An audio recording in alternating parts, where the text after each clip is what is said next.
Welcome to my YouTube channel captain P Kumar.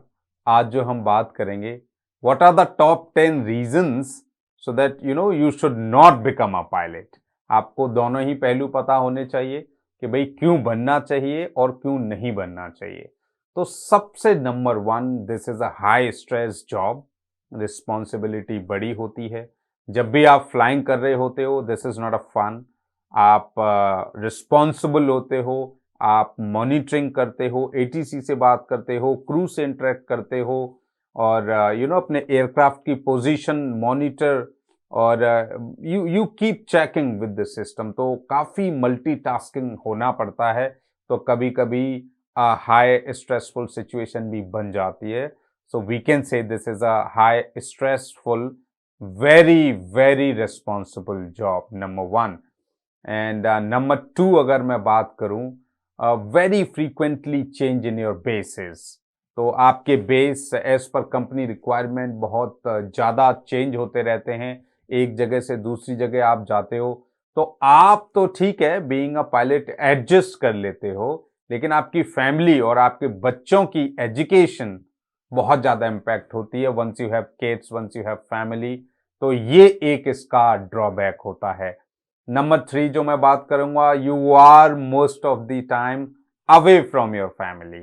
तो family आप जहां भी हो, ऐसा नहीं है कि भाई आप तो अपनी फ्लाइंग कर रहे होते हो, तो ज्यादातर समय आपका आपके परिवार के साथ नहीं बीत पाता है whenever you are flying.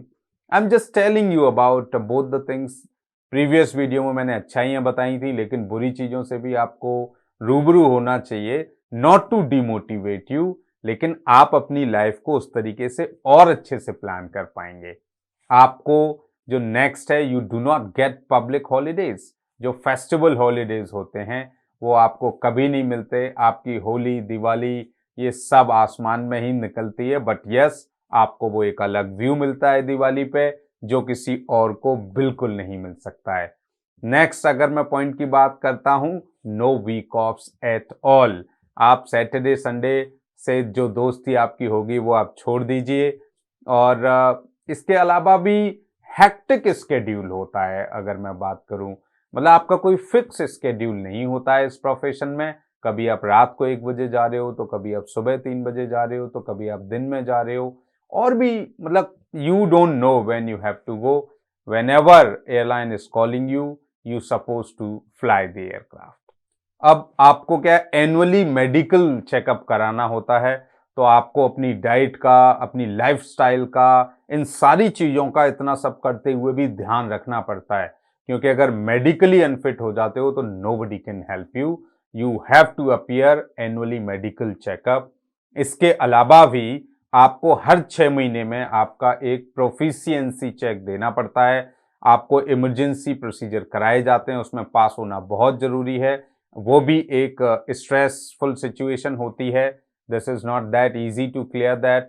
आप बहुत कुछ पढ़ना पड़ता है, आपकी डेली फ्लाइंग भी मेंटेन करनी है, फिर प्रोसीजर भी पढ़ने हैं, आपको वो प्रोफिशिएंसी टेस्ट भी पास करना है। एंड इसके बाद अगर हम नेक्स्ट पॉइंट की बात करते हैं, तो this is a very expensive course.